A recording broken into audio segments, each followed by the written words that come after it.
എനിക്ക് തോന്നിയിട്ടുള്ളൊരു കാര്യം വളരെ ചുരുങ്ങിയ സമയം കൊണ്ട് ഞാൻ വിശദീകരിക്കാൻ ശ്രമിക്കുകയാണ്.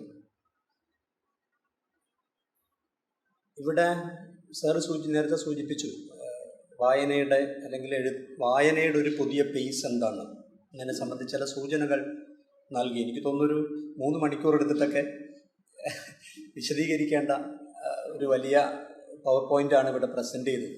ലാക്ക് ഓഫ് ടൈം ആയിരിക്കാം സാറിനെ അത് ചുരുക്കാൻ പ്രേരിപ്പിച്ചെന്ന് ഞാൻ വിചാരിക്കുന്നു.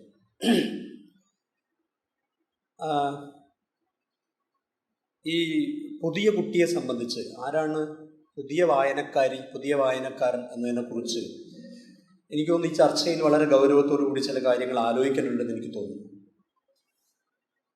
അതൊന്ന്, എൻ്റെ ഒരു കുഞ്ഞ് അനുഭവം പറയാം. വളരെ നിസ്സാരമായൊരു അനുഭവമാണ്. അത് പറഞ്ഞുകൊണ്ട് ഞാൻ തുടങ്ങാം. കഴിഞ്ഞ ദിവസം ഒരു കുട്ടിയെയും കൂട്ടി, എൻ്റെ ഒരു സുഹൃത്തിൻ്റെ മകളെയും കൂട്ടി, അവൾ 6ാം ക്ലാസ് പഠിക്കുന്ന കുട്ടിയാണ്, അവളെയും കൂട്ടി ഞാനൊരു ഹോസ്പിറ്റലിൻ്റെ മുകളിലേക്ക് ഇങ്ങനെ പോവുകയാണ്. അപ്പോൾ ലിഫ്റ്റ് വർക്ക് ചെയ്യുന്നില്ല. സോ 1ാമത്തെ നില കഴിഞ്ഞു, 2ാമത്തെ നില കഴിഞ്ഞു, 4ാം നിലയിലാണ് ഈ രോഗി കിടക്കുന്നത്. അപ്പോൾ 3 നില എത്തിയപ്പോഴേക്കും അവളങ്ങ് ടയേർഡായി. 6ാം ക്ലാസ് പഠിക്കുന്ന കുട്ടിയാണ്. അപ്പോൾ അവൾ 3ാം നിലയിലെ മേലെ എത്തിയിട്ട് എന്നെ അവൾ കൈ പിടിച്ച് നിർത്തി. നല്ല സ്മാർട്ടായ മോളെ, അങ്കിള് നമുക്ക് ഈ 4ാമത്തെ നില ഡിലീറ്റ് ചെയ്താലോ എന്ന് അവൾ ചോദിക്കുകയാണ്. അവൾ വളരെ ഗൗരവത്തിൽ ചോദിക്കുകയാണ്, നമുക്ക് ഈ 4ാം നില കൂടെ ഡിലീറ്റ് ചെയ്താൽ എന്താ സംഭവിക്കുക? ഞാൻ ഞെട്ടിപ്പോയി ശരിക്കും. കാരണം ഈ ഡിലീഷനെ കുറിച്ചാണ് ഈ കുട്ടി സംസാരിക്കുന്നത്. നമ്മൾ ലിഫ്റ്റിനെ കുറിച്ചേ സംസാരിച്ചിട്ടുള്ളൂ. നമ്മൾ മീൻസ് ആഫ്റ്റർ 40s ലിഫ്റ്റിനെ കുറിച്ച് സംസാരിച്ച് ലിഫ്റ്റ് സ്വപ്നം കൊണ്ടൊരു തലമുറയിൽ നിന്ന് ഡിലീഷനെ കുറിച്ച് സ്വപ്നം കാണുന്ന ഒരു ജനറേഷനിലാണ് ഇപ്പോൾ നമ്മൾ നിൽക്കുന്നത്. അത് ആ കുട്ടി ഏതെങ്കിലും തരത്തിൽ തമാശ പറഞ്ഞതല്ല, അവളത് ആഗ്രഹിക്കുന്നു. She would like to delete some stairs.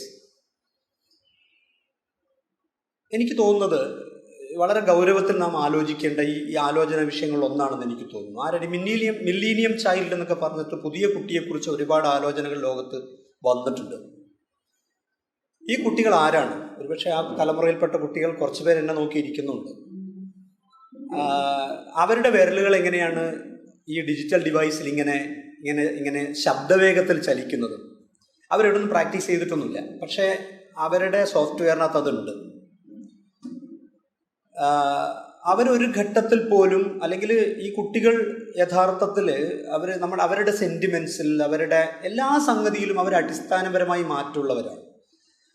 അവർ ഭൂമിയിലും ആകാശത്തും വേറുള്ളവരാണെന്ന് വേണമെങ്കിൽ സാഹിത്യ ഭാഷയിൽ നമുക്ക് സംസാരിക്കാം. കാരണം അവർ വേറൊരു തരം ലോകത്ത്, ആ ലോകത്തും ഈ ലോകത്തും, ഇൻവേർട്ടഡ് കോമയിൽ പറഞ്ഞാൽ ഈ ലോകത്തും ജീവിക്കുന്ന മനുഷ്യരാണ്. വേഗത എന്ന് പറയുന്ന ഒരു സംഗതിയെ സംബന്ധിച്ചൊക്കെ വളരെ ഗൗരവത്തിൽ നമ്മൾ ആലോചിക്കേണ്ടതുണ്ട്. എന്താണ് സ്പീഡ്? ഈ വേഗത എന്ന് പറയുന്നതിനകത്ത് എനിക്ക് തോന്നുന്നു വളരെ ഡിഫറൻ്റ് ആയ ഒരു ലോകത്ത് ജീവിക്കുന്ന കുട്ടികളാണ് അവർ. അപ്പോൾ അങ്ങനെ ഒരു തലമുറയാണ് യഥാർത്ഥത്തിൽ ഞാൻ പലപ്പോഴും തമാശയ്ക്ക് 1-2 സ്ഥലത്ത് ഞാൻ ഇതുപോലെ സൂചിപ്പിച്ചിട്ടുണ്ട്. ഞങ്ങളൊക്കെ പഠിച്ച പാഠം മറ്റേ സുരേഷ് തിരിഞ്ഞു നോക്കി എന്ന് പറയുന്നൊരു പാഠമാണ്. അതാ മുറ്റത്തൊരു മൈന, സുരേഷ് തിരിഞ്ഞു നോക്കി എന്നാണ്. നിങ്ങൾ എത്ര ആകർഷകമായ മൈനയെ ചൂണ്ടിക്കാണിച്ചാലും പുതിയ സുരേഷ് തിരിഞ്ഞു നോക്കില്ല. കാരണം അയാളുടെ ഡിജിറ്റൽ ഡിവൈസിൽ ഒരുപക്ഷെ കാണുന്ന മൈനയേക്കാൾ വളരെ ആകർഷകമായ മറ്റൊരു മൈനയെ നിർമ്മിക്കാനുള്ള ഒരു പ്രതീത സ്ഥലരാശി, വെർച്വൽ വേൾഡിനെ ഞങ്ങൾ അങ്ങനെയാണ് മലയാളത്തിലേക്ക് ട്രാൻസ്ലേറ്റ് ചെയ്യുക. ഒരു പ്രതീത സ്ഥലരാശിയിൽ ജീവിക്കുന്ന മനുഷ്യരാണ് അവർ. ആ കുട്ടികളെയാണ് നമ്മൾ ഭാവി ലൈബ്രറിയുടെ സ്വപ്നവുമായി കണ്ണിച്ചേർക്കേണ്ടത്. അതാണ് ഇതിൻ്റെ ആമുഖമായി എനിക്ക് പറയാനുള്ള ഒരു കാര്യം. രണ്ടാമത്തെ ഒരു പ്രശ്നം, ഒരു വലിയ മിത്ത് നമ്മുടെ സൊസൈറ്റിക്കകത്ത് വർക്ക് ചെയ്യുന്നുണ്ട്. അതായത് പഴയ തലമുറ കംപ്ലീറ്റ് ഭയങ്കര വായനക്കാരായിരുന്നു, പുതിയ ജനറേഷൻ ആരും പൊതുവെ പുസ്തകം വായിക്കാറില്ല. ഇത് നമ്മൾ പരിസ്ഥിതിയെക്കുറിച്ച് പറയുമ്പോൾ വർക്ക് ചെയ്യുന്നൊരു സാധനമാണ്. കാരണം പണ്ടെന്തോ ഭയങ്കരമായ പാരിസ്ഥിതിക സ്നേഹം വഴിഞ്ഞൊഴുകിയ ഒരു കാലമായിരുന്നു. പുതിയ കുട്ടികൾക്കൊന്നും അങ്ങനെ പാരിസ്ഥിതികമായ അവബോധങ്ങളൊന്നുമില്ല എന്നാണ്. യഥാർത്ഥത്തിൽ ഇത് സ്റ്റാറ്റിസ്റ്റിക്സ് വെച്ച് സംസാരിക്കുന്നു ഒന്നും അല്ലെന്ന് എനിക്ക് തോന്നുന്നു sir. There is no statistical evidence in that arguments. കാരണം എനിക്ക് തോന്നുന്നത് എന്താണ് പഴയ വായന എത്ര പേര് വായിച്ചിരുന്നു? പഴയ ലൈബ്രറി എത്ര പേര് ഉപയോഗിച്ചിരുന്നു? അല്ലെങ്കിൽ ലൈബ്രറി പോയിരുന്നവർ എത്ര പേർ വായിച്ചിരുന്നു? വളരെ ഗൗരവത്തിൽ ആലോചിക്കേണ്ടിരിക്കുക. അത്രയൊന്നും പേര് വായിച്ചിട്ടില്ല. വളരെ ചുരുക്കം ചിലർ മാത്രമേ വായിച്ചിട്ടുള്ളൂ. പക്ഷെ വേറൊരു പ്രശ്നമുള്ളത്, ഒരു സാമൂഹികമായ ഡിമാൻഡിൻ്റെ ഒരു പ്രശ്നം ഉണ്ടായിരുന്നു. എല്ലാ കാലത്തും സോഷ്യൽ ഡിമാൻഡ്സിൻ്റെ പേസ് വ്യത്യസ്തമാണല്ലോ. അന്നൊരു സോഷ്യൽ ഡിമാൻഡ്സ് നമ്മുടെ മുഖ്യമന്ത്രി ലൈബ്രറി കോൺഗ്രസ് ഉദ്ഘാടനം ചെയ്യുമ്പോൾ പറഞ്ഞൊരു വളരെ പ്രധാനപ്പെട്ട ഒരു കാര്യമുണ്ട്. കാരണം എന്തുകൊണ്ടാണ് ബീഡി തൊഴിലാളി പുസ്തകം വായിച്ചിരുന്നത്? അന്ന് അയാളെ അത് ഡിമാൻഡ് ചെയ്തിരുന്നു. ആ സോഷ്യൽ സിസ്റ്റം ഡിമാൻഡ് ചെയ്തിരുന്നു. വിമോചനത്തിന് ഓരോ തലമുറയും വ്യത്യസ്തമായ മാർഗങ്ങളാണ് അവലംബിക്കുക. അന്ന് വിമോചനത്തിനുള്ള ഒരു പ്രധാനപ്പെട്ട മാർഗം എന്ന് പറയുന്നത് സോഷ്യൽ ഗ്യാതറിങ്ങും വായനയും അത്തരം ഡിസ്കഷൻസും ആയിരുന്നു. അതുകൊണ്ട് ആ ഒരു ചെറിയ ഗ്രൂപ്പ് അന്ന് വായിച്ചിരുന്നു. അതുകൊണ്ട് ഞാൻ നേരത്തെ പറഞ്ഞ പോലെ പാരിസ്ഥിതികമായ സ്നേഹം എന്നൊക്കെ നമ്മൾ പറയുന്നില്ലേ, നമ്മൾ പത്മനാഭപുരം പാലസിൽ പോയിട്ട് നോക്കിയാൽ നമുക്ക് മനസ്സിലാവും അന്നത്തെ പാരിസ്ഥിതിക സ്നേഹത്തിൻ്റെ ഒരു ആഴം. ഒരു വനം മുഴുവൻ വെട്ടി വെളുപ്പിച്ചിട്ടാണ് അങ്ങനെ ഒരു കൊട്ടാരം ഉണ്ടാക്കിയത്. ഒരു വനം മിനിമം വേണം. ഒരു തൂണൊരു പ്ലാവാണ്. ഒന്ന് ആലോചിച്ച് നോക്കി, പുതിയ തലമുറ ആരെങ്കിലും അങ്ങനെ ചെയ്യുമോ ഇന്ന്? ഇല്ല. അപ്പം ഇതൊരു വലിയ മിത്താണ്. യഥാർത്ഥത്തിൽ വായന എന്ന് പറയുന്നത് മരിക്കുന്നു അല്ലെങ്കിൽ വായന ഇല്ലാതാവുന്നു ഒക്കെ പറയുന്നത് നമ്മുടെ ഈ 40-50 കഴിഞ്ഞവരുടെ ഒരു വ്യാമോഹം പോലും അതിനകത്തുണ്ടോ എന്ന് എനിക്ക് സംശയമുണ്ട്. കാരണം ഞാൻ കുട്ടികളെ പഠിപ്പിക്കുന്ന ഒരാളാണ്. എനിക്ക് തോന്നുന്നു അന്നും ഇന്നും ലൈബ്രറിയിൽ കയറുന്ന ഒരു ഗ്രൂപ്പ് ഓഫ് സ്റ്റുഡൻസ് അന്നുമുണ്ട് ഇന്നുമുണ്ട്. പക്ഷെ പ്രശ്നം സാറും അവർ പറഞ്ഞതാണ് എന്താണെന്ന് വെച്ചാൽ ഇവരുടെ നീഡ് എന്താണ്, ഈ നീഡിനെ എങ്ങനെയാണ് നമ്മൾ പുതിയ കാലത്ത് സാറ്റിസ്ഫൈ ചെയ്യാൻ കഴിയുക എന്നുള്ളത് വളരെ ഗൗരവപ്പെട്ട ഒരു പ്രശ്നമാണ്. ഞങ്ങളൊക്കെ പഠിക്കുന്ന കാലത്ത് മാഷ് പറഞ്ഞിട്ടുള്ളൊരു വലിയ കാര്യം ഞാനിപ്പോൾ ഇവിടെ പറയാം. എനിക്കിപ്പോഴും ഓർമ്മയുണ്ട്, പത്രങ്ങളൊക്കെ ഇനി കുറച്ച് കഴിയുമ്പോൾ ഇല്ലാണ്ടാവും, TV വരാൻ പോവാണ് അല്ലേ. എനിക്ക് തോന്നുന്നു 84 കേരളത്തിലെ ഗ്രാമങ്ങളിൽ TV വന്നതെന്ന് എനിക്ക് തോന്നുന്നു. കാരണം ഇന്ദിരാഗാന്ധിയുടെ ഫ്യൂണറൽ കാണാൻ വേണ്ടിയാണ് എല്ലാ നാട്ടിലുള്ള ഒരു ഗൾഫുകാരനും ഓരോ TV വാങ്ങിയത് എന്നാണ് ഞാൻ മനസ്സിലാക്കുന്നത്. ഭയങ്കരമായിട്ട് അല്ലെങ്കിൽ അത് ജനറലൈസ് ചെയ്തതിൻ്റെ ഒരു വലിയ പങ്ക് ആ ഇവൻറ്റിനുണ്ട്. അപ്പോൾ അങ്ങനെ വരുന്ന സമയത്ത് TV വ്യാപകമാകുന്നതുകൊണ്ട് പത്രങ്ങൾ ഇല്ലാതാകാൻ പോകുന്നു എന്ന് പറയുന്നൊരു വലിയ പ്രൊപ്പഗൻഡ ആ കാലത്ത് ഞങ്ങളോടൊക്കെ പറഞ്ഞു. ഇനി ആർക്കാണ് വർത്തമാന പത്രം വേണ്ടത്? നോക്കൂ ഇന്നത്തെ സ്ഥിതി എന്താ. വർത്തമാന പത്രത്തിൻ്റെ യൂസ് മാറിയിട്ടുണ്ടാകാം, പക്ഷേ TV വന്നു. രാത്രി 12 മണി വരെ ന്യൂസ് ചാനൽ കണ്ടിരിക്കുന്ന ഒരു മലയാളിക്ക് എന്താണ് പിറ്റേ ദിവസം രാവിലെ വരുന്ന പത്രത്തിൽ കാര്യം? എന്തായിരിക്കും അയാൾ അത് കൈകൊണ്ടെടുക്കാൻ അയാൾ പ്രേരിപ്പിക്കുന്ന ഘടകം, അത് വാങ്ങാൻ പ്രേരിപ്പിക്കുന്ന ഘടകം എന്തായിരിക്കും? എനിക്ക് തോന്നുന്നു ഈ വായനയിൽ നിന്ന് മാത്രമായി സ്വാംശീകരിക്കുന്ന ചില അടിസ്ഥാനപരമായ സംഗതികളുണ്ട്. അതുകൊണ്ട് തന്നെ അത് സൊസൈറ്റിയുടെയും സമൂഹത്തിൻ്റെയും ആവശ്യമാണ്. ആ ആവശ്യം സ്വാഭാവികമായി നിർവഹിക്കപ്പെടും എന്ന് ഞാൻ വിചാരിക്കുന്നുണ്ട്. അപ്പോഴാണ് ഇപ്പോൾ നേരത്തെ സാറ് സൂചിപ്പിച്ച ഈ ലൈബ്രറിയുടെ ഒരു സോഷ്യൽ റെലവൻസിൻ്റെ പ്രശ്നം വളരെ സീരിയസ് ആയിട്ട് വരുന്നത്. കാരണം ഇത് വായനയുടെ മാത്രം പ്രശ്നമല്ല ലൈബ്രറി നിർവഹിക്കുന്ന ധർമ്മം. അതാണ് അതിനകത്തെ പ്രശ്നം. വായന നടക്കും. ഇപ്പം മാഡം നേരത്തെ പറഞ്ഞില്ലേ, ഈ ഇൻഡിവിജ്വൽ വായന എന്ന് പറയുന്നത് സാറിന് എന്തുകൊണ്ട് ഇൻഡിവിജ്വൽ വായന എന്ന് പറയുന്ന സംഗതികളൊക്കെ അതിൻ്റെ പേസൊക്കെ മാറി മറ്റൊന്നായി എന്ന് പറഞ്ഞല്ലോ. അപ്പോൾ ഒരു സോഷ്യൽ റെലവൻസ് അല്ലെങ്കിൽ ഒരു സാമൂഹിക കേന്ദ്രം എന്ന നിലയിൽ പലരും പറഞ്ഞിട്ടുള്ളതാണ് എന്താണ് ലൈബ്രറിയുടെ പ്രസക്തി. ആണ് വളരെ ഗൗരവത്തിൽ നമ്മൾ ചർച്ച ചെയ്യേണ്ട ഒരു കാര്യം. എനിക്ക് തോന്നുന്നു ഈ പുതിയ കാലത്ത് അല്ലെങ്കിൽ ഏറ്റവും കൂടുതൽ മനുഷ്യരൊന്നിച്ച് ചേരുന്ന ഒരു ഇടത്തെ സംരക്ഷിക്കുക എന്ന് പറയുന്ന ഒരു വലിയ ധർമ്മമാണ് നമ്മൾ അതിനകത്ത് ബോധപൂർവം നിർവഹിക്കേണ്ട ധർമ്മം എന്ന് എനിക്ക് തോന്നുന്നു. വായനക്കപ്പുറത്ത് വായന ഇൻഡിവിജ്വലായി മാറിക്കഴിഞ്ഞു. ഇപ്പോൾ ഈ വായനയും ഡിജിറ്റൽ വായനയൊക്കെ ആയി നമുക്കിപ്പോൾ കിൻഡിൽ എന്ന് പറയുന്നൊരു സംഗതി നമ്മുടെ കയ്യിലുണ്ടെങ്കിൽ നമുക്ക് ഈ പറയുന്ന മാതിരി ഒരു പുസ്തകവും തൊടേണ്ട കാര്യമില്ല. വെറുതെ പേജ് മറിച്ചാൽ മതി. ഇഷ്ടം പോലെ ഇപ്പോൾ എൻ്റെ ഇതിന് കിൻഡിലുണ്ട്. എനിക്കിപ്പം എല്ലാ വായനക്കടയിലും വായിക്കാം. മാത്രമല്ല നിങ്ങൾക്ക് ഇംഗ്ലീഷിൻ്റെ ഒരു വാക്കിൻ്റെ അർത്ഥം ആ പദത്തിലൊന്ന് ടച്ച് ചെയ്താൽ മതി. അല്ലാതെ എന്തു വേണ്ട, we don't go to dictionary. നമുക്ക് ജസ്റ്റ് ഒന്ന് ടച്ച് ചെയ്താൽ തന്നെ നമുക്ക് ഈ വായനയുടെ അതിൻ്റെ അർത്ഥവും അതിൻ്റെ എറ്റിമോളജി അടക്കം നമുക്ക് കിട്ടുന്നൊരു പുതിയ ലോകമാണ് സാധ്യമാകുന്നത്. അതുകൊണ്ട് പുസ്തകം എന്ന് പറയുന്നത് അപ്പോഴും നമ്മൾ മനസ്സിലാക്കേണ്ട കാര്യം, പുസ്തകം ഇപ്പോഴും ചിലവാകുന്നു. ഞാൻ ഇന്നലെ നമ്മുടെ ഭാഷാ ഇൻസ്റ്റിറ്റ്യൂട്ടിൻ്റെ DC സ്റ്റാളിൽ പോയി. എൻ്റെ പുസ്തകം നോക്കാൻ വേണ്ടി പോയതാണ്. അവിടേക്ക് ഒരു ആനന്ദമാണല്ലോ നമുക്ക് നമ്മുടെ പുസ്തകം ഇങ്ങനെ റോയിൽ കാണുന്നത്. ഇതിനകത്തൊരു സ്വാർത്ഥതയുണ്ട്. പക്ഷെ അവരോട് ഞാൻ ചോദിച്ചപ്പോൾ പുസ്തകം ചിലവാകുന്നതിന് ഒരു കുറവുമില്ല. എനിക്ക് തോന്നുന്നു കണ്ണൂർ ഇപ്പോൾ ഇത് 3ാമത്തെയോ 4ാമത്തെയോ അന്താരാഷ്ട്ര പുസ്തകോത്സവമാണ് നടക്കുന്നത്. പാർട്ടി കോൺഗ്രസ് തൊട്ട് ഇങ്ങോട്ട്, പയ്യന്നൂർ സാഹിത്യോത്സവം തൊട്ട് ഇങ്ങോട്ട് നടക്കുകയാണ്. ഇപ്പോഴും പുസ്തക ആളുകൾ വാങ്ങുന്നു. ഈ ഡിജിറ്റൽ വായനയെക്കുറിച്ചൊക്കെ നമ്മൾ പറയുമ്പോഴും പുസ്തക ആളുകൾ വാങ്ങുന്നു. അപ്പോൾ പുസ്തകം വാങ്ങുക എന്ന് പറയുന്നതിന് എനിക്ക് തോന്നുന്നു വായിക്കുക എന്ന് പറയുന്ന ഒരു ധർമ്മം മാത്രമല്ല ഉണ്ടായിരുന്നത്. പുസ്തകം വാങ്ങുക എന്ന് പറയുന്നത് മാത്രമല്ല വായന തന്നെ എത്ര തരത്തിലാണ്. ഒരാൾ വായിക്കുന്ന പോലെയാണ് മറ്റൊരാൾ വായിക്കുന്നത്. അതുകൊണ്ട് വായന എന്ന് പറയുന്ന ഒരു മേജർ ആസ്പെക്ട്സിൽ മാത്രം നിർത്തിയിട്ട് ഡിസ്കസ് ചെയ്യേണ്ട ഒന്നല്ല ലൈബ്രറി എന്ന് പറയുന്ന സാംസ്കാരിക കേന്ദ്രം എന്നാണ് ഞാൻ പറയാൻ ശ്രമിക്കുന്നത്. അത് പലതരം കാഴ്ചകൾ, പലതരം കൂടിച്ചേരലുകൾ, പലതരം ആനന്ദങ്ങൾ. ഇപ്പം മിക്കവാറും ലൈബ്രറികൾ ഇപ്പോൾ ചെയ്യുന്നത് പുസ്തകമൊക്കെ വളരെ ഭംഗിയാക്കി അടുക്കി വെച്ചിട്ട് മറ്റു പരിപാടി നടത്തല. പുസ്തകം ഇവിടെ ഉണ്ട്, പേര് ലൈബ്രറി എന്നുമാണ് അല്ലേ. ലൈബ്രറിയുടെ പേരിൽ നടക്കാത്ത പരിപാടി, കൃഷി വരെ ഉണ്ട്. മറ്റേ ഗ്രൂപ്പ് ഫാമിങ്, ഇതൊക്കെ നടക്കുന്ന ലൈബ്രറിയുടെ പേരിലാണ്. ദാറ്റ് മീൻസ് ലൈബ്രറി എന്ന് പറയുന്ന ഒരു സങ്കല്പനത്തിന് നിർവഹിക്കാനുള്ള ധർമ്മം എന്ന് പറയുന്നത് വളരെ സാമൂഹികവും വ്യത്യസ്തതുമായ കൂട്ടായ്മയുടെ പൊതു ഇടത്തെക്കുറിച്ചുള്ള വലിയ ധർമ്മങ്ങളാണ് എന്നാണ് ഞാൻ മനസ്സിലാക്കുന്നത്. അതുകൊണ്ടാണ് പുതിയ കാലത്ത് ലൈബ്രറികൾ നമ്മൾ സംരക്ഷിക്കേണ്ടത്. വായന എന്ന് പറയുന്ന കേവലമായ ഒരു അക്കാഡമിക് എക്സസൈസിനകത്ത് നിന്നുകൊണ്ടല്ല ലൈബ്രറിയെക്കുറിച്ച് മാത്രം നിന്നുകൊണ്ടല്ല ലൈബ്രറിയെക്കുറിച്ച് നാം സംസാരിക്കേണ്ടത് എനിക്ക് തോന്നുന്നത്. മറിച്ച് അതൊരു വലിയ പൊതു ഇടമാണ്. നമ്മളൊക്കെ കോളേജ് ലൈബ്രറിയിലൊക്കെ പോയാൽ കുട്ടികളൊക്കെ എന്തെല്ലാം ലൈബ്രറി പോകണം, യഥാർത്ഥത്തിൽ പുസ്തകം എടുക്കാൻ മാത്രമാണ് അല്ല, പലതരം കാഴ്ചകളുണ്ട് അല്ലേ. ഒരു രണ്ട് പുസ്തകത്തിൻ്റെ ഇടയിലൂടെ നമുക്ക് ചിലത് കാണാം, അപ്പുറത്ത് നിൽക്കുന്ന ആളെ കാണാം. നമുക്ക് പലതരം സാമീപ്യങ്ങളുണ്ട്, പലതരം സാഹോദര്യങ്ങളുണ്ട്, സൗഹൃദങ്ങളുണ്ട്, പ്രണയങ്ങളുണ്ട്, ഇഷ്ടങ്ങളുണ്ട്. കുറേ തരത്തിലുള്ള മനുഷ്യൻ്റെ പേഴ്സണൽ ആയ ഫീലിംഗ് സാറ്റിസ്ഫൈ ചെയ്യുന്ന ഒരു പൊതു ഇടം എന്ന അർത്ഥത്തിലാണ് യഥാർത്ഥത്തിൽ നാം ലൈബ്രറിയെക്കുറിച്ച് മനസ്സിലാക്കേണ്ടത് എനിക്ക് തോന്നുന്നു. മാത്രമല്ല, ഇപ്പോൾ നേരത്തെ ഇവർ സൂചിപ്പിച്ചല്ലോ, ഈ ഇൻഫോർമേഷനെയും നോളജിനെയും കുറിച്ചുള്ള സങ്കല്പനങ്ങളൊക്കെ മാറിയല്ലോ. അപ്പം നമ്മൾ വലിയ കാലത്ത് നമ്മൾ ധരിച്ചിരുന്ന എന്താ, ഇൻഫോർമേഷനെയാണ് നാം നോളജ് എന്ന് തെറ്റിദ്ധരിച്ചിരുന്നത് അല്ലേ. Thomas Alva Edison electric bulb കണ്ടുപിടിച്ചു എന്ന് പറയുന്നത് ഞാൻ കുട്ടികളോട് പലപ്പോഴും ചോദിക്കാറുണ്ട്, അത് നോളജ് ആണോ ഇൻഫോർമേഷൻ ആണോ? പിള്ളേരൊന്നും ഉണ്ടില്ല.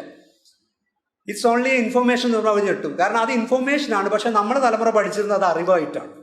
അപ്പോൾ ഇതിപ്പോൾ അതിനെ ഡിസ്റ്റിങ്വിഷ് ചെയ്ത് കഴിഞ്ഞു ലോകം. ഇൻഫോർമേഷൻ എന്താണ്, നോളജ് എന്താണ്. അപ്പോൾ ഏറ്റവും സാമാന്യമായി പറഞ്ഞാൽ, തിയററ്റിക്കലി അല്ല പറഞ്ഞാൽ, നോളജ് ഉണ്ടാക്കുന്നതിനുള്ള റോ മെറ്റീരിയലായിട്ട് നമുക്ക് ഇൻഫോർമേഷനെ കാണാം അല്ലേ. പെട്രോളിന് 3 രൂപ വില കൂടി എന്ന് പറയുന്ന ഒരു ഇൻഫോർമേഷനാണ്. വില കൂടിയാൽ എന്ന് പറഞ്ഞിട്ട് സോഷ്യോളജി ക്ലാസ്സിൽ ഡിസ്കസ് ചെയ്ത് പച്ചക്കറി വണ്ടിക്ക് വില കൂടും എന്ന് പറയുന്നത് അതിൽ നിന്ന് ക്രിയേറ്റ് ചെയ്യുന്ന ഒരു നോളജാണ്. അത് അടുത്ത നിമിഷം ഇൻഫോർമേഷനായി മാറാം. ഇങ്ങനെ അറിവിൻ്റെയും വിവരത്തിൻ്റെയും അങ്ങനെയാണ് വിവരസാങ്കേതിക വിദ്യ എന്ന് പറയുന്ന വാക്ക് തന്നെ വന്ന് അങ്ങനെയാണല്ലോ, വിരൽത്തുമ്പിൽ ഉള്ള സംഗതിയാണ് പറയുന്നത്. അപ്പം നോളജ് എന്ന് പറയുന്നത് ഒരു ക്രിയേറ്റ് ചെയ്തെടുക്കേണ്ട, ഞാൻ പറയാൻ ശ്രമിക്കുന്ന ആശയം ഇതാണ്, നോളജ് എന്ന് പറയുന്നത് നിർമ്മിച്ചെടുക്കേണ്ട ഒരു കോൺസെപ്റ്റ് ആണെങ്കിൽ അതിൽ വലിയ പങ്ക് ഈ പറയുന്ന സാമൂഹിക കൂട്ടായ്മക്കുണ്ട്. കാരണം ഈ ക്രിയേഷൻ നടക്കുന്ന മിക്കവാറും ഏതിനകത്താണ്, പൊതു ഇടത്തിനകത്താണ്, ഒരു കോപ്പറേറ്റീവ് ലേണിങ്ങിനകത്താണ്, കൊളാബറേറ്റീവ് ലേണിങ്ങിനകത്താണ് എന്ത് വർക്ക് ചെയ്യുന്നത്, ഈ പറയുന്ന നോളജ് ക്രിയേഷൻ വർക്ക് ചെയ്യുന്നത്. അങ്ങനെയാണെങ്കിൽ ഇങ്ങനെ സാമൂഹികമായ അറിവ് നിർമ്മിതിയുടെ ഒരു കേന്ദ്രമായിട്ടാണ് യഥാർത്ഥത്തിൽ നമ്മുടെ ലൈബ്രറികൾ ഭാവിയിൽ രൂപപ്പെടേണ്ടതെന്ന് എനിക്ക് തോന്നുന്നു. ഞാൻ പറയുന്നതിനകത്ത് ചില സ്വപ്നങ്ങൾ ഉണ്ടാകാം, ഈ പറഞ്ഞ മാതിരി എഴുതും ഒക്കെ ചെയ്യുന്നതുകൊണ്ടുള്ള ചില കുഴപ്പങ്ങൾ എൻ്റെ പ്രസൻറ്റേഷൻ ഉണ്ടാകാം. അതിനകത്ത് ഒബ്ജക്റ്റിവിറ്റി കുറയും, സബ്ജക്റ്റിവിറ്റി കൂടും. അത് ഞാൻ മാനുഫാക്ചറിങ് ഡിഫക്റ്റാണ്, ഞാൻ വിചാരിച്ചാൽ മാറ്റാവുന്ന ഒരു സാധനമല്ല. പക്ഷേ എനിക്ക് തോന്നുന്നത് അങ്ങനെയുള്ള ചില സ്വപ്നം കാണുന്ന അങ്ങനെയുള്ളൊരു പൊതു ഇടമായി നമ്മുടെ ലൈബ്രറികൾ വികസിക്കേണ്ടതുണ്ട് എന്നാണ് എനിക്ക് തോന്നുന്നു. സാമൂഹിക നിർമ്മിതിയുടെ ഒരു കേന്ദ്ര സ്ഥാനത്ത് പ്രവർത്തിക്കേണ്ട ഒരു സാംസ്കാരിക സ്ഥാപനം എന്ന അർത്ഥത്തിലാണ് പുതിയ കാലത്ത് ഞാൻ ലൈബ്രറിയെ വിശദീകരിക്കാൻ ശ്രമിക്കുന്നത്. ഇപ്പം സാറ് നേരത്തെ പറഞ്ഞല്ലോ, നമ്മളിപ്പോൾ ഓട്ടോമേഷനിലേക്ക് പോയി. സംഭവിച്ചെന്താ? ഓട്ടോമേഷൻ മാത്രമാണ് സംഭവിച്ചത്, അതിൻ്റെ ഹാർട്ട് പോയി. യഥാർത്ഥത്തിൽ എന്താണ് ഓട്ടോമേഷനിലൂടെ ഉദ്ദേശിച്ചത്, ഡിജിറ്റലൈസിങ്ങിലൂടെ ഉദ്ദേശിച്ചത് എന്താ? ആ ഉദ്ദേശിച്ച പ്രക്രിയ ടെക്നിക്കലായി മാത്രം നിലനിൽക്കുകയും അതിൻ്റെ കോർ സാധനം അതിനകത്ത് ഡീൽ ചെയ്ത് പോവുകയും ചെയ്യപ്പെടുന്നത് എന്തുകൊണ്ടാണ്? എനിക്ക് തോന്നുന്നു ഈ ലക്ഷ്യത്തെ മുന്നിൽ നിർത്തേണ്ടതുണ്ടെന്നാണ് എനിക്ക് തോന്നുന്നത്. ക്യാമ്പസിൽ തന്നെ എന്തിനാണ് ക്ലാസ് റൂം ലൈബ്രറി ഇപ്പം പല സ്കൂളുകളിലുണ്ട്, കോളേജുകളിലും സ്കൂളുകളിലും ക്ലാസ് റൂം ലൈബ്രറി വരാൻ തുടങ്ങിയിട്ടുണ്ട്. പിന്നെ ഇതിനെ പൊതു ലൈബ്രറി, ഞങ്ങളുടെ ഡിപ്പാർട്ട്മെൻറ്റ്സിനൊക്കെ പുസ്തകങ്ങളൊക്കെ പൊതു ലൈബ്രറി, ഇപ്പോൾ UGC നോംസ് പ്രകാരമാണെന്ന് തോന്നുന്നു കംപ്ലീറ്റ് എയിലേക്ക് മാറ്റി, പൊതു ലൈബ്രറിയിലേക്ക് മാറ്റി. അപ്പോൾ പക്ഷേ അത് കുട്ടികൾ ഇപ്പോഴും പുസ്തകം അന്വേഷിച്ച് വരുന്നത് ഇവിടെ. അപ്പോൾ ഞങ്ങളൊക്കെ വാങ്ങുന്ന പുസ്തകങ്ങളൊക്കെ കൂടി ഞങ്ങളിപ്പോൾ ഡിപ്പാർട്ട്മെൻറ്റ് വേറെ ലൈബ്രറി ഉണ്ടാക്കിയിട്ടുണ്ട്. എന്തിനാണെന്നറിയോ? കുട്ടികൾ അങ്ങോട്ട് അന്വേഷിച്ച് വരും. അപ്പോൾ പൊതു ലൈബ്രറി നിർവഹിക്കുന്ന ധർമ്മവും ഇൻഡിവിജ്വൽ ക്ലാസ് റൂം ലൈബ്രറി നിർവഹിക്കുന്ന ധർമ്മവും എൻറ്റയർലി ഡിഫറൻ്റ് ആണ്. ആ പൊതു ലൈബ്രറി നിർവഹിക്കുന്ന ധർമ്മം എന്ന് പറയുന്നത് സാമൂഹികമാണ്, വ്യക്തിത്വ വികാസമാണ്, ഒരു മനുഷ്യ നേരത്തെ പറഞ്ഞ ഒരു സാമൂഹികമായ നോളജ് ക്രിയേഷനാണ്. ഇത്തരം പൊതുധർമ്മങ്ങളിൽ ഊന്നിയിട്ടാണ് പൊതു വായനശാലകളും പൊതു ലൈബ്രറികളും ഉണ്ടാകേണ്ടത്. അല്ലാതെ ഇപ്പം മനുഷ്യൻ്റെ വീടുകളിൽ പുസ്തകം വാങ്ങിക്കുകയും വായിക്കുകയും ചെയ്യുന്നതിന് ഇപ്പം യാതൊരു പണിയുമില്ല. എന്തിനാ ലൈബ്രറി എന്നുള്ള ചോദ്യമുണ്ട്. വായന മാത്രമാണ് ധർമ്മമെങ്കിൽ എന്തിനാ ലൈബ്രറി? നമുക്കൊരു ഈ ഒരു സാധനം ഉണ്ടായപ്പോൾ എന്തിനാണ് നമുക്ക് ലൈബ്രറി, എന്തിനാ വേറെ എങ്ങോട്ടായി പോകണ്ടേ? എല്ലാം നമ്മുടെ കയ്യിലാണ്. അപ്പോൾ ലൈബ്രറിക്ക്, വായനശാലകൾക്ക് നിർമ്മിക്കാനുള്ള അല്ലെങ്കിൽ ക്രിയേറ്റ് ചെയ്യാനുള്ള പൊതു ഇടത്തെ സംബന്ധിച്ച ഡിസ്കഷൻ കുറെ കൂടി വ്യാപകമാകണം എന്ന് എനിക്ക് തോന്നുന്നു. ഒരു പോയിന്റ് കൂടി പറഞ്ഞ് ഞാൻ ചുരുക്കാം. പിന്നീട് പേപ്പറിനോട് വേണമെങ്കിൽ കമൻറ്റ് ചെയ്യാമല്ലോ. ഒരു പോയിന്റ് കൂടി പറഞ്ഞ് ഞാൻ അവസാനിപ്പിക്കുകയാണ്. ഒന്നെന്താണെന്ന് വെച്ചാൽ, ഈ നേരത്തെ പറഞ്ഞ പോലെ ഈ പൊതു ഇടങ്ങളുടെ തിരിച്ചുപിടിക്കൽ എന്ന് പറയുന്ന ഒരു രാഷ്ട്രീയം നമ്മുടെ ലൈബ്രറികൾക്കുണ്ട്. അത് തന്നെയാണ് നാം ഭാവിയിൽ നിർവഹിക്കേണ്ട ഒരു ഏറ്റെടുക്കേണ്ട ഒരു വലിയ കടമ എന്നും പറയുന്നതോടൊപ്പം, വായന എങ്ങനെയാണ് വ്യക്തികളെ നവീകരിക്കുന്നത്? പലരും പറഞ്ഞിട്ടുള്ള സംഗതി തന്നെയാണ്. എങ്ങനെയാണ് വ്യക്തികളെ നാം മറ്റൊന്നിലേക്ക് തുറക്കുന്നത്? അതാണ് നമ്മുടെ സോക്കോൾഡ് സങ്കല്പനങ്ങളെ മുഴുവൻ പൊളിക്കുന്നത് വായനയാണല്ലോ. നമ്മൾ ഇന്നലെ വരെ കുടുംബം എന്ന് പറയുന്നൊരു സങ്കല്പം, അല്ലെങ്കിൽ അമ്മ എന്ന് പറയുന്നൊരു സങ്കല്പം നമ്മുടെ ഉള്ളിലുണ്ട്. കോവിലൻ്റെ പുസ്തകം വായിച്ചാൽ നമ്മളൊരു വാക്യം വായിച്ചാൽ ഞെട്ടിപ്പോവും. അതിനകത്ത് ഇതാണ്: പട്ടിയും പട്ടിയും അമ്മയാണ്. ഇത് വായിക്കുന്നതോടുകൂടി അമ്മ എന്ന് പറയുന്നത് നമ്മുടെ മാതൃപ്രകീർത്തനങ്ങൾ മുഴുവൻ റദ്ദായി പോവുകയും അമ്മയുടെ ഒരു കോൺസെപ്റ്റ് വിപുലീകരിക്കുകയും നാം മറ്റൊരു അമ്മയിലേക്ക്, മാതൃത്വത്തിലേക്ക് തുറക്കപ്പെടുകയും ചെയ്യുന്ന ഒരു വലിയ എക്സർസൈസ് ഇതിനകത്ത് കിടക്കുന്നുണ്ട്. അങ്ങനെയാണ് ലിറ്ററേച്ചർ എക്സ്പീരിയൻസ് എന്തിനാണെന്നുള്ള ചർച്ച ലോകത്തിപ്പം വളരെ. എന്തിനാണ് ഒരു കെമിസ്ട്രി കുട്ടി മലയാളം പഠിക്കുന്നത് എന്ന് പലപ്പോഴും നമ്മൾ ചോദിക്കാറുണ്ട്. എന്തിനാണ് എന്നുള്ള ചോദ്യം. ലിറ്ററേച്ചർ എന്തിനാണ് പഠിക്കുന്നത്? ഇപ്പോൾ വെള്ളം എന്ന് പറയുന്നത് ഒരു വസ്തുനിഷ്ഠ അനുഭവമാണല്ലോ. ഒരു കുട്ടിയുടെ അനുഭവമാണ്. അത് കെമിസ്ട്രി കുട്ടിയിലെ വെള്ളം എന്താ? H2O ആണ് അല്ലേ? 2 ഹൈഡ്രജനും 1 ഓക്സിജനുമാണ്.